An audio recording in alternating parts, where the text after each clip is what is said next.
जब मैंने तुम दोनों को पढ़ने के लिए कहा था तो तुम पढ़ाई लिखाई छोड़कर कहाँ चले गए थे? सारा दिन बस मौज मस्ती, इधर से उधर घूमना। अरे पढ़ाई लिखाई पर तो बिल्कुल ध्यान नहीं है तुम लोगों का। एक हफ्ते बाद से तुम्हारे एग्जाम स्टार्ट होने वाले हैं, कुछ है चिंता तुम लोगों को? भाभी, इन दोनों को क्यों डांट रही हैं आप? ये दोनों मेरे साथ गए थे, मैं लेकर गई थी इन लोगों को। नेहा, अगले हफ्ते से इन दोनों की परीक्षाएं शुरू होने वाली हैं। ओहो भाभी, आप तो रहने ही दीजिए। आपको तो छोटी छोटी बातों में तमाशा करने की एक आदत सी हो गई है। अरे 1 घंटे के लिए मेरे साथ चले गए तो आपको बड़ा बुरा लग रहा है। असल में आप तो चाहती ही नहीं कि मेरे भतीजे और भतीजी मेरे साथ कहीं जाए। अरे नेहा, ये कैसी उल्टी सीधी बातें कर रही हो तुम? तुम्हारे साथ जाए मुझे इस बात से कोई समस्या नहीं है, लेकिन इनकी परीक्षाएं शुरू होने वाली है, बस मुझे इसी बात की चिंता है। आप तो पढ़ाई लिखाई की ऐसी चिंता बता रही हैं जैसे आप पढ़ लिख कर कलेक्टर ही बन गई होंगी। नेहा, कम से कम बच्चों के सामने ऐसी बातें मत किया करो तुम। क्या गलत बोल रही हूँ मैं? आप इन दोनों को चैन से रहने ही नहीं देती हैं। नेहा, समझने की कोशिश करो। तुम सबके लाड़ प्यार से ये दोनों कितने बदतमीज होते जा रहे हैं। देखो तो कैसे दांत निकाल रहे हैं। ओह भाभी, हो तो गया, तीर का कमाल कर देती हैं आप भी। अब जाकर अपना काम कीजिए ना। मैं हूँ ना, मैं इन दोनों को पढ़ा रही हूँ, आप जाकर अपना काम करो। समझ में नहीं आता क्या होगा इन दोनों का। थैंक यू बुआ, जो आपने हम दोनों को बचा लिया। अरे चलो अब चलकर मेरे कमरे में पढ़ाई करते हैं। ठीक है बुआ। देखिए ना जी, अभी माँ बाबू जी घर में नहीं है तो नेहा बच्चों के पक्ष लेती है, उन्हें यहाँ वहाँ घुमाते रहती है अपने साथ, और मैं कुछ कहती हूँ तो बच्चों के सामने ही मेरी इंसल्ट करती है। मैं इस नेहा का भी क्या करूं, समझ में नहीं आता। खुद का तो ध्यान पढ़ाई लिखाई में रहता नहीं और अब बच्चों के साथ बच्ची बन जाती है वो भी। हाँ ना जी, यही तो कह रही हूँ मैं आपसे। अरे कुछ कीजिए, बच्चे दिन ब दिन बहुत शैतानियां करते जा रहे हैं, पढ़ाई लिखाई में उनका जरा भी मन नहीं है। ठीक है, मैं बात करता हूँ। अच्छा बुआ, आपने कहा था ना कि आप हमें चॉकलेट देंगी अगर हम आपके साथ चलेंगे, तो हमारे चॉकलेट्स कहाँ हैं? हाँ हाँ, चॉकलेट भी मिलेंगे, चिंता क्यों करते हो? आप चलकर थोड़ी देर पढ़ाई कर लो। बुआ, हमें भूख लगी है, लेकिन मम्मी हमें मैगी नहीं देगी, बस कहेगी कि रोटी खा लो, और रोटी खाने का जरा भी मन नहीं है। क्या आप हमें मैगी पार्टी करवा सकती हैं? नेहा। हाँ भैया। नेहा, ये क्या तरीका है? तुम तो खुद भी पढ़ाई लिखाई में कभी ध्यान देती नहीं हो और बच्चों को भी पढ़ने लिखने नहीं देती हो, उनके साथ बाहर घूमते फिरते रहती हो। वाह भैया, भाभी ने आपसे मेरी चुगली कर दी और आप भाभी की बात मान लिए। अरे मैं इन बच्चों के साथ किसी काम से ही गई थी, कोई घूमने नहीं गई थी, और बच्चे पढ़ाई में ध्यान देते हैं भैया। भाभी तो बस कुछ भी बताती है, अब थोड़ी बहुत तो खेलना भी चाहिए ना बच्चों को। क्या पूरे टाइम कॉपी किताब से उलझे ही रहेंगे बच्चे? नेहा, तुम्हारे भी फाइनल ईयर के एग्जाम होने वाले हैं और तुम्हें भी मन लगाकर पढ़ाई करनी चाहिए। तुम खुद भी नहीं पढ़ती और बच्चों को भी कैसी सीख दे रही हो कि पढ़ने से किसका भला हुआ है। तुम बच्चों के सामने अपनी भाभी को उल्टी सीधी बातें कहती हो। हाँ भैया, आपको तो हमेशा मैं ही बुरी लगती हूँ। आप लोग तो चाहते ही नहीं कि मैं आप लोग के बच्चों के साथ समय बिताऊं। ठीक है, मैं ही बुरी हूँ, आज के बाद नहीं रहूंगी इन बच्चों के साथ में। गंदे पापा, आपने हमारी बुआ को रुला दिया। आप भी गंदे हो और मम्मी भी गंदी है। चल चिंकी। रुको रुको तुम दोनों। नहीं पापा, हमें बुआ के पास जाना है। श्रुति सच ही कह रही है, यह बच्चे दिन ब दिन बिगड़ते जा रहे हैं, कुछ न कुछ तो करना पड़ेगा इन लोगों के लिए। क्या हुआ जी?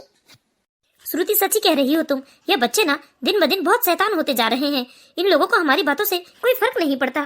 वही तो समस्या है। सोचा माँ बाबूजी तीर्थ यात्रा पर गए हैं तो 10-15 दिन हम बच्चों को अपने पास रखकर उन्हें अच्छे से समझाएंगे, उन्हें पढ़ने के लिए प्रेरित करेंगे और अच्छी गलत की सीख देंगे। लेकिन यहाँ तो नेहा माँ बाबूजी की जगह ले रही है। ठीक है, मुझे लगता है इन बच्चों को ना हमें हॉस्टल में डालना चाहिए, तभी ये सुधरेंगे। लेकिन माँ बाबूजी हमें ऐसा करने देंगे? अरे इन बच्चों पर हमारी कहाँ चलती है।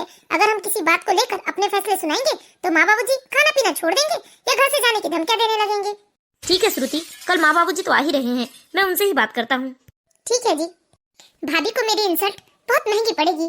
भाभी ने मेरे मामा मामी और बुआ फूफा जी के सामने मेरी कितनी इंसल्ट की थी। अब मैं भाभी के बच्चों को बिगाड़ करना भाभी से बदला लूंगी। हमेशा संस्कारों की लेक्चर देते रहती हैं कि ऐसे मत करो, वैसा मत करो, ऐसा मत बोलो, ऐसा मत पहनो। अरे इन्होंने कितनी बेइज्जती की है मेरी। अब मैं इनके बच्चों को इतना बदतमीज बना दूंगी ना कि इनके बच्चे इनकी कभी नहीं सुनेंगे और हर किसी के सामने बदतमीजी करेंगे। तब मैं भाभी को जवाब दूंगी। बुआ बुआ। हाँ टीनू, तुम मेरे पास क्यों आए हो? जाओ जाओ, तुम अपनी प्यारी मम्मी के पास जाओ। मैं तो बहुत गंदी हूँ ना? नहीं बुआ, आप तो हमारी प्यारी बुआ हैं। हाँ बुआ, आप सच ही कहती हैं कि मम्मी पापा बहुत गंदे हैं, हमें अपने मन का कुछ नहीं करने देते, ना ही कुछ खाने देते हैं, और पूरे टाइम बस पढ़ाई लिखाई करने को कहते हैं। और आप हमें कितना प्यार करती हैं, हमारे लिए चॉकलेट्स लाती हैं, हमें छुपा छुपा कर मैगी पास्ता खिलाती हैं। हाँ बच्चों, मैं तुम्हारी प्यारी बुआ हूँ, मैं तुम लोगों से बहुत प्यार करती हूँ। लेकिन देखो, अगर मम्मी किसी बात के लिए मना करे ना तो उनकी बात बिल्कुल मत मानना, तुरंत कह देना कि आप गंदी मम्मी हो।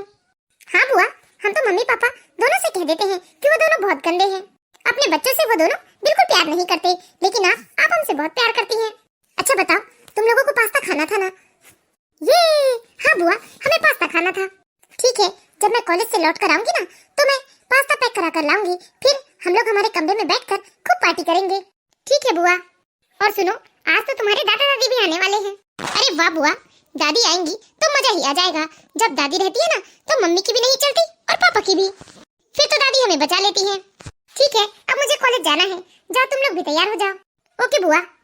माँ बाबूजी, कैसी रही आप लोगों की यात्रा? हाँ बेटा, सब बढ़िया रहा, बहुत अच्छे से दर्शन हो गए मंदिरों में। अच्छा माँ, मैं एक बात करना चाहता था। हाँ कहो ना बेटा। माँ, हम चिंकी और जय को हॉस्टल में डालना चाहते हैं। क्या? तेरा दिमाग तो ठीक है शेखर, इस घर में गिने चुने 2 ही बच्चे हैं, और वो 2 बच्चे भी तुम दोनों पति पत्नी से संभले नहीं जा रहे हैं, जो तुम उन दोनों को हॉस्टल में डालना चाहते हो। माँ बात संभालने की नहीं है।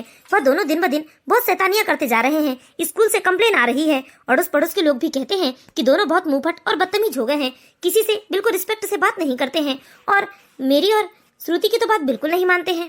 अच्छा, जब माता पिता की बात नहीं मान रहे हैं, तो वहाँ जाके दूसरों की बात मान लेंगे वो? जो बच्चे अपने माता पिता की छत्र छाया में नहीं सुधर सकते ना, वो दुनिया में किसी से नहीं सुधर सकते। और इतने भी बदतमीज नहीं है मेरे पोता पोती। अरे लोग तो बेमतलब ही उल्टी सीधी बातें बताते हैं, और तुम दोनों से नहीं संभलते ना, तो मैं संभालूंगी अपने पोता पोती को, लेकिन उन दोनों को हॉस्टल में बिल्कुल नहीं डालोगे तुम। और अगर तुमने हमारी बात नहीं मानी ना, तो हम ये घर छोड़कर चले जाएंगे, फिर रहना तुम इस घर में। लेकिन माँ जी उनके भविष्य के बारे में भी तो सोचना पड़ेगा ना। हाँ, बच्चों की भविष्य की चिंता तो एकमात्र तुम लोगों को ही है। हम तो जैसे उनके कुछ लगते ही नहीं, हमें तो उनके भविष्य की चिंता ही नहीं है। नहीं माँ जी, ऐसा नहीं है मेरा मतलब। बस मुझे मतलब मत सिखाओ तुम दोनों। बस हमारा यही फैसला है कि बच्चे हॉस्टल में नहीं जाएंगे। हाँ शेखर, इस घर में हॉस्टल के बारे में दोबारा कोई बात नहीं होगी। हमारे पोता पोती हॉस्टल में नहीं जाएंगे। अरे उन लोगों को देखकर तो हमारा बुढ़ापा खुश में कट रहा है। तुम हमसे हमारी खुशी छीनना चाहते हो, जो उन बच्चों को हमसे दूर करना चाहते हो। नहीं पापा, ठीक है तो बात खत्म, बच्चे हॉस्टल में नहीं जाएंगे। अब जाकर अपना काम करो तुम लोग। देखा, मैंने कहा था ना कि माँ बाबूजी के आगे हमारी एक नहीं चलने वाली। हाँ श्रुति, समझ में नहीं आता कि क्या करें। मैं एक बात कहूँ? हाँ कहो। देखिए, गलत मत समझिएगा, लेकिन नेहा भी तो 24 साल की हो चुकी है ना, और उसकी भी पढ़ाई पूरी हो चुकी है। मैं सोच रही थी कि अब ना आपको नेहा के लिए लड़का ढूंढना शुरू कर देना चाहिए। तुम ये सब इसलिए कह रही हो ना कि बच्चे पूरे टाइम नेहा के साथ रहते हैं। अरे श्रुति, वैसे नेहा बच्चों से बहुत प्यार करती है, इसीलिए वह पूरे टाइम उनके साथ ही तो रहती है।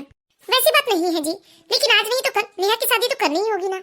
ठीक है, मैं माँ बाबूजी से बात करूंगा। कम से कम नेहा की शादी हो जाएगी तो इस घर में बच्चों के पक्ष लेने वाले सिर्फ माँ बाबूजी बचेंगे।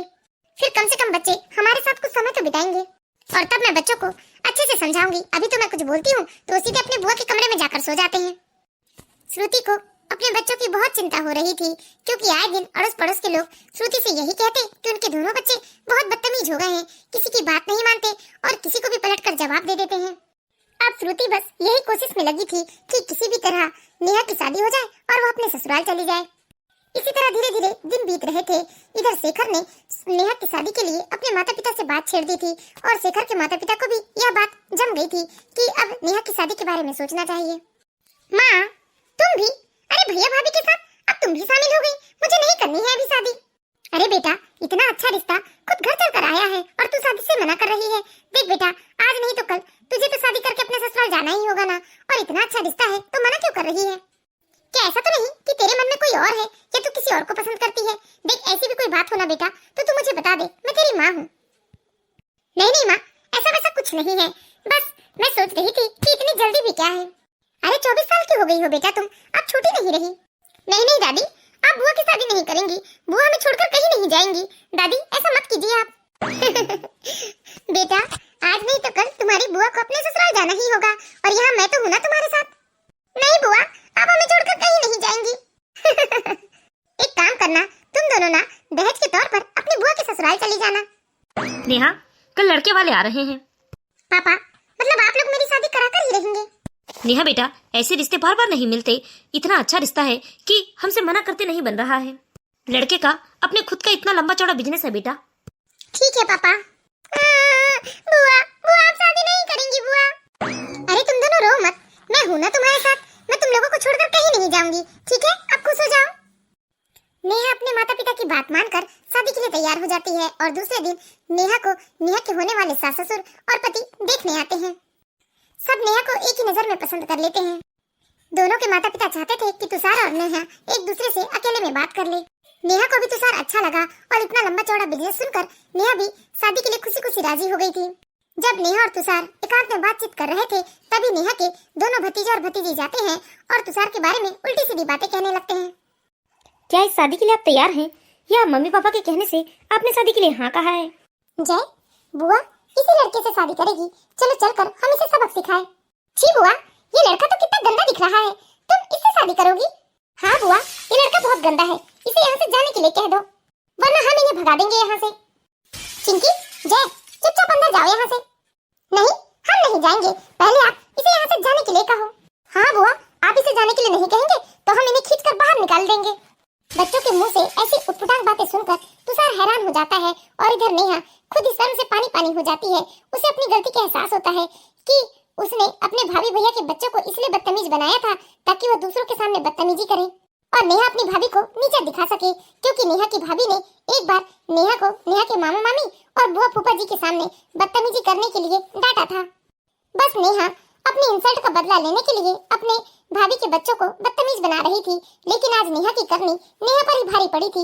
नेहा शर्म से पानी पानी हो गई थी। श्रुति ने भी बच्चों की बदतमीजियां सुन ली थी। वह गुस्से से आकर बच्चों को लेकर वहाँ से चली जाती है। चुपचाप अंदर चलो तुम लोग। बाप रे, मैंने इतने बदतमीज बच्चे अपने जीवन में कभी नहीं देखा।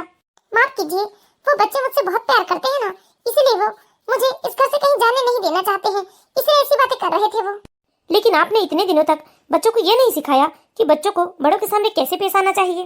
पता नहीं बच्चे आज इतनी बदतमीजी क्यों कर रहे थे, इससे पहले तो बच्चे ऐसा कभी नहीं करते थे। इस तरह नेहा ने तुषार के सामने अपनी सफाई दी। तुषार ने भी बच्चे हैं कहकर बात को टाल दिया। वैसे तुषार ने नेहा को पसंद कर लिया था और दोनों की शादी की मुहूर्त भी निकाले जा रहे थे, लेकिन तुषार के जाने के बाद नेहा ने बच्चों को खूब डांटा। क्या जरूरत थी तुषार जी के बारे में उल्टा सीधा बोलने के लिए? तुम दोनों बहुत ही बदतमीज हो और अब मुझे तुम लोगों से कोई दोस्ती नहीं करनी है। तुषार जी ने तुम्हारी वजह से मुझे 2 बात सुना दी। पता है उन्होंने क्या कहा मुझसे कि मैंने तुम लोगों को क्या सिखाया है? तुम लोगों ने मेरी इंसल्ट करवा दी। हाँ नेहा, यही बात मैं तुम्हें समझाया करती थी, लेकिन तुम्हें मेरी बात हमेशा बुरी लगती थी। आज तुम्हें समझ में आया जब इन बच्चों ने तुम्हारे ससुराल वालों के सामने बदतमीजी की। अरे यही बातें मुझे अड़ोस पड़ोस वाले आकर कहते हैं तब मुझे कैसा लगता होगा। ठीक है भाभी, ज्यादा लेक्चर मत दीजिए। वैसे भी ये बच्चे तो आपके हैं ना, और आप इन बच्चों की माँ हैं, तो आपकी जिम्मेदारी बनती है कि कैसे आप अपने बच्चों को सुधार सकती हैं। ले जाइए अपने बदतमीज बच्चों को। सुन लिया बच्चों तुमने? अरे इसलिए मैं तुम्हें कहती हूँ कि मम्मी की बात मानो और मम्मी जो कहती है वही करो। सॉरी मम्मा, आज के बाद मैं आपकी सारी बात मानूंगी। और जय तुम, आप भी गंदी हो और बुआ भी गंदी है। मैं अपनी प्यारी दादी के पास जा रहा हूँ। अब नेहा को बच्चों के ऊपर बहुत गुस्सा आने लगा था। धीरे धीरे 2 महीने का समय बीत जाता है। नेहा ब्याह कर अपने ससुराल चली जाती है और इधर श्रुति ने जैसे तैसे अपनी बेटी चिंकी को तो सुधार लिया, लेकिन जय तो अभी भी बदमाशी करता था और जय बुआ के साथ रहकर हमेशा चोरी छुपे नूडल, पास्ता, मैगी, पिज्जा यही सब खाया करता था। इसलिए वो घर के खाने में ज्यादा रुचि नहीं दिखाता था और हमेशा जय अपनी मम्मी को खाने को लेकर बहुत परेशान करते रहता। लेकिन जब श्रुति जय के ऊपर चिल्लाती तो श्रुति की सास आकर खड़ी हो जाती और श्रुति को ही बुरा भला कहने लगती। जय, मैंने कहा चुपचाप रोटी सब्जी खाओ। नहीं, मुझे नहीं खाना है रोटी सब्जी, मुझे मैगी बना कर दो, नहीं तो मैं भूखे रह जाऊंगा। तू बहुत बदतमीज हो गया है, मेरी कोई बात नहीं मानता है। रुक मैं अभी तुझे मजा चखाती हूँ। श्रुति, ये क्या तरीका है? तुम क्यों जय के पीछे पड़ी रहती हो? माँ जी देखिए ना, कितनी बदतमीजी करता है। बोलता है कि रोटी सब्जी नहीं खाता, नहीं तो मैं भूखे रह जाऊंगा। अरे बच्चा है, अगर मैगी मांग रहा है तो दे दो ना। 2-4 दिन खा लेने से कोई इतनी भी सेहत खराब नहीं हो जाती। जाकर मेरे पोते के लिए मैगी बना कर लाओ।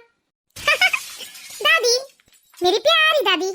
मम्मी सुना नहीं, दादी ने क्या कहा? जल्दी जाओ और जाकर मेरे लिए मैगी बना कर लाओ। खड़ी क्या हो बहू, जाओ ना, मेरे पोते को भूख लगी है। और हाँ, ये खाने की थाली भी लेकर जाओ। मेरा प्यारा सा पोता, मेरा एक ही तो लौता पोता है और उसमें भी मेरी बहू मेरे पोते को चैन से नहीं रहने देती है। बेटा तुझे जो भी चाहिए ना तो मुझे बता दिया कर। हाँ दादी। जय, तूने अपना होमवर्क कर लिया? नहीं चिंकी, मैंने तो होमवर्क नहीं किया क्योंकि आज मैं स्कूल नहीं जा रहा हूँ। एग्जाम स्टार्ट होने वाले हैं। टीचर ने साफ-साफ कहा है कि हम एक भी दिन घर में नहीं रह सकते, हमें रोज स्कूल जाना है। अरे रिजल्ट टेस्ट हो रहे हैं स्कूल में, तुझे समझ में क्यों नहीं आता? तुझे जाना है तो जा चिंकी, मैं नहीं जाने वाला। बड़ी आई मम्मी की चमची बनने वाली। दादी सुना आपने? जय कैसे लैंग्वेज में बात कर रहा बोल रहा है? जा तू, जाकर अपनी मम्मी के पल्लू पकड़कर घूम। तुझे तो बस तेरी मम्मी ही प्यारी है। ठीक है जय, मैं पापा से जाकर तेरी शिकायत कर रही हूँ कि तू स्कूल नहीं जाता बोल रहा है। क्यों नहीं जाएगा बेटा आज तू स्कूल? दादी दादी मेरा मन नहीं है, मैं नहीं जाऊंगा आज स्कूल। मेरे सिर में दर्द हो रहा है और मुझे बुखार भी जैसा लग रहा है। हाय राम, मेरे पोते की तबीयत ठीक नहीं है। कोई बात नहीं बेटा, चल चल कर तू मेरे कमरे में सो जाना, कोई जरूरत नहीं है तुझे स्कूल जाने की। ठीक है दादी। सुमित्रा जी अपने पोते पर जान छिड़कती थी और उन्हें जरा भी पसंद नहीं था कि कोई उनके पोते से कुछ भी कहे। लेकिन सुमित्रा जी शायद ये भूल गई थी कि उनके लाड़ प्यार की वजह से उनका पोता दिन ब दिन और ज्यादा बदतमीज होते जा रहा है।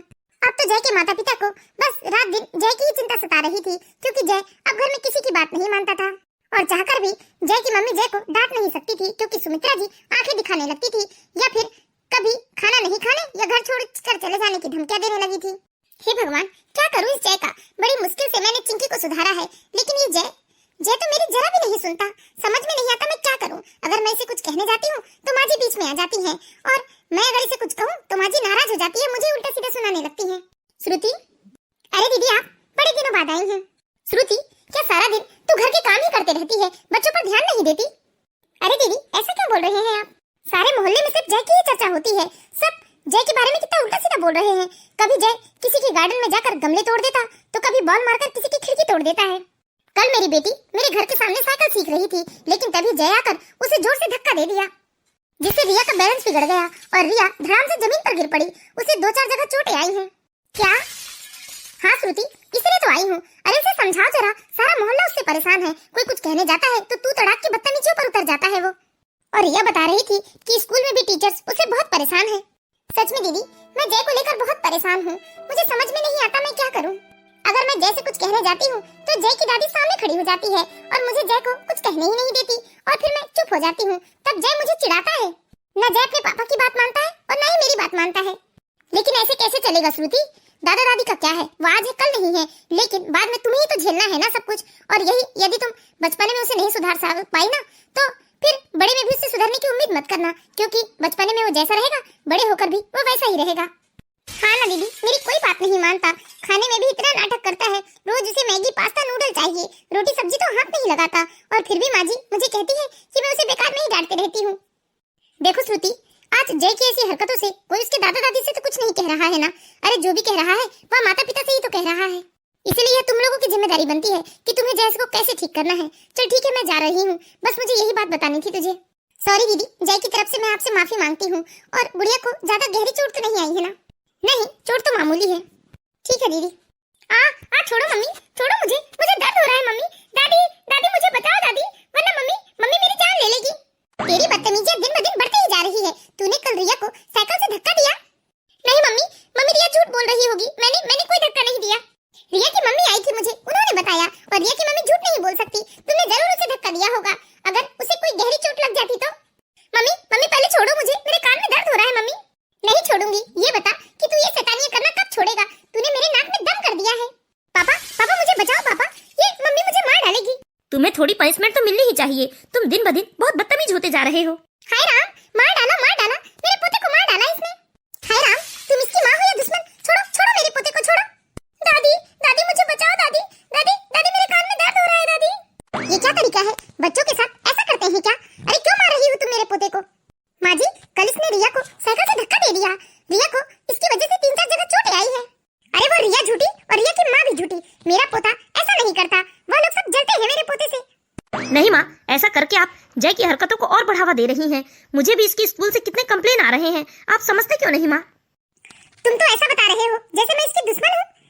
अरे मेरे पोते से सारी दुनिया जलती है, इसीलिए सब झूठी बातें बताते हैं। लेकिन अगर तुमने मेरे पोते को इसकी बातें सुनकर मारपीट की ना, तो मैं खुद ही घर छोड़कर चली जाऊंगी। चल मेरा बच्चा कितना दुबला हो गया है मार खा के। हाँ दादी, देखा आपने? अरे मुझे समझ में नहीं आता मैं क्या करूं।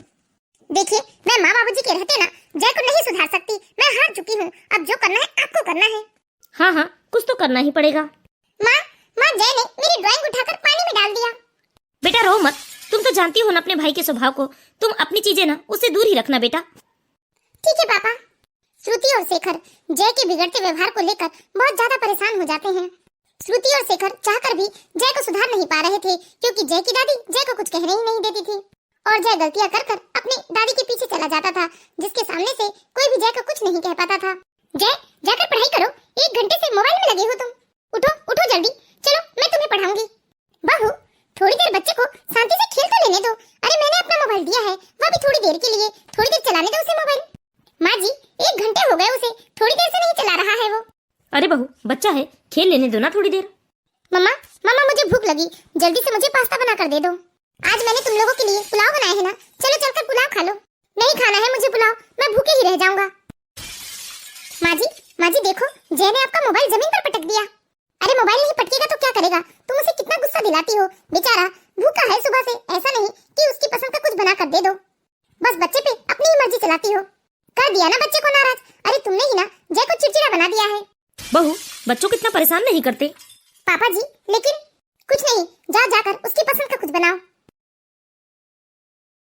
देखिए तो जी मोबाइल उठाकर, मोबाइल टूटा तो नहीं? अगर टूटा होगा तो बनवा कर ला दीजिए इसे। हाँ, मोबाइल की स्क्रीन टूट गई है, कोई बात नहीं, मैं इसे अभी बनवा कर ले आता हूँ। जय अब इतना बदतमीज हो गया था कि उसके हाथ में जो आता वह गुस्से से उसे ही जमीन में पटक देता। लेकिन फिर भी जय की दादी को इस बात से कोई फर्क नहीं पड़ रहा था। इसी तरह धीरे धीरे दिन बीत रहे थे। एक दिन अचानक श्रुति नहाते वक्त बाथरूम में फिसल जाती है, जिससे उसके पैर में मोच आ जाता है। श्रुति को डॉक्टर के पास ले जाया जाता है, जहाँ डॉक्टर कहते हैं कि श्रुति को कम से कम 15 दिन का बेड रेस्ट चाहिए। मम्मी आप जल्दी ठीक हो जाएंगी। हाँ बेटा, हम जल्दी ठीक हो जाएंगे। आप दादी को परेशान मत करना, और दादी जो भी बनाए ना वो तुम खा लेना बेटा, और होमवर्क भी अच्छे से करना। हाँ मम्मी। चिंकी, तो इतना सैड क्यों हो रही है? हमें तो खुश होना चाहिए कि अब मम्मी हमारे पीछे भाग नहीं पाएगी और दादी हमारी पसंद की चीजें हमें बनाकर खिलाएगी। चल कर दादी से बोलते हैं कि दादी हमारे लिए मैगी बना दे। मम्मी देखिए ना, कितना बदतमीज है ये लड़का। हाँ बेटा, लेकिन अब मैंने उसे कुछ कहना ही छोड़ दिया है, उसे जैसा करना है वो वैसा करे। मैं तो मैगी खाऊंगा। श्रुति बिस्तर पर थी। जय इस बात से बहुत खुश था, क्योंकि जय अब पूरे घर में अपनी मनमानी करता, उसे डांटने वाला कोई नहीं था, क्योंकि जय के पापा भी सुबह ऑफिस चले जाते और वह देर से घर आते। अब जय अपने मन का करता था, अपनी मर्जी की चीजें अपनी दादी माँ से बनवाता और मजे से खाता था। इसी तरह धीरे धीरे 1 हफ्ते का समय बीत जाता है। लेकिन सुमित्रा जी के हाथ पाँव भी अब पहले जैसे नहीं चलते थे, क्योंकि कामकाज करना उनसे छूट गया था। जय हर 2 घंटे में कुछ न कुछ नई चीजों की फरमाइशें करता, जिससे सुमित्रा जी परेशान हो जाती। जय चलो बेटा, खाना खा लो। नहीं दादी, मुझे तो आज पिज्जा खाने का मन कर रहा है, आप मेरे लिए पिज्जा बुलवा दीजिए। जय, 1 हफ्ते हो गए बेटा, हर दिन तुम बस बाहर के ही खाने की डिमांड करते हो। अरे कभी घर का भी खाना खाया करो। नहीं दादी, मुझे पिज्जा खाना है, मतलब पिज्जा खाना है। सुना जी आपने, जय को पिज्जा खाना है, जाइए बाजार जाइए और बाजार से पिज्जा लेकर आइए। ठीक है भाग्यवान। इस तरह जय के दादा दादी जय की सारी फरमाइशें पूरी करते थे। लेकिन अब धीरे धीरे सुमित्रा जी भी थक चुकी थी, क्योंकि जय हर दिन कुछ नई नई चीजों की फरमाइशें करता था। और एक दिन सुमित्रा जी जब जय के सामने रोटी सब्जी की थाली लेकर जाती है और जय को प्यार से खिलाने की कोशिश करती है, तो जय गुस्से से थाली में जोर का हाथ मारता है और थाली जमीन पर जा गिरती है। जय, लो बेटा, लो खिचड़ी खा लो, मैंने तुम्हारे लिए बड़े ही प्यार से बनाई है। दादी, मुझे नहीं खानी है ये खिचड़ी विचड़ी। नालायक बदतमीज, अनाज का अपमान करता है। दादी आपने मुझे मारा, अपने पोते को मारा। 15 दिन से मैं तेरी सारी फरमाइशें पूरी कर रही हूँ, और एक दिन मैंने तेरे मन का ना बनाकर अपने मन का बना लिया, तो तूने अनाज का अपमान करके अनाज के कटोरे को फेंक दिया। इतना बदतमीज हो गया है तू। माँ, काश ये थप्पड़ आपने पहले मार दिया होता तो आज यह दिन देखने नहीं पड़ते हम लोगों को। अब समझ में आया माँ जी आपको?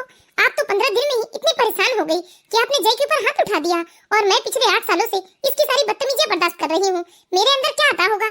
हाँ बहू, सच ही कह रही हो तुम। मैंने अपने लाड़ प्यार से इसे जरूरत से ज्यादा बदतमीज बना दिया है, इसे सिर पर चढ़ा लिया है, इसलिए इतनी बदतमीजी करता है। लेकिन अब नहीं, अब मैं इसका पक्ष नहीं लूंगी। अब इसे तुम जो चाहे वह सजा दो, जैसे सुधारना है वैसे सुधारो। आज यह खाने की थाली उठाकर फेंक रहा है, कल यह हम लोगों के ऊपर हाथ उठाएगा। हाँ माँ, ऐसे ही चलते रहा तो यह भी कर सकता है यह लड़का। ठीक है बेटा, मुझे माफ कर दो। मैं अपने पोते की चाह में कुछ ज्यादा ही अंधी हो गई थी, जो इसी की सारी बदतमीजियों को खुशी अब स्वीकार कर रही थी। लेकिन जब 15 दिन से मैं इसके खान पान हर चीज का ध्यान रखी ना, तब मुझे पता चला कि इसकी मम्मी कितना परेशान होती होगी। ये बहुत ही बदतमीज हो गया है। सुमित्रा जी गुस्से से अपनी बात कहकर वहाँ से चली जाती है। क्यों बेटा, अब हंसी नहीं आ रही है? अब हंसो, बोलो, और बदतमीजियां करोगे अब तो तुम्हारे दादा दादी भी तुम्हारा साइड नहीं लेने वाले हैं। बोलो, क्या करना है? डाल दूं तुम्हें हॉस्टल में? नहीं पापा, आई एम सॉरी। आज के बाद मैं आप लोगों की सारी बात मानूंगा और रोटी सब्जी भी खुशी से खाऊंगा, पर प्लीज मुझे हॉस्टल में मत डालिएगा। माँ जी ने जो तुम्हें इतने सिर पर चढ़ाया था, आज माँ जी को भी अच्छा खासा सबक मिल गया।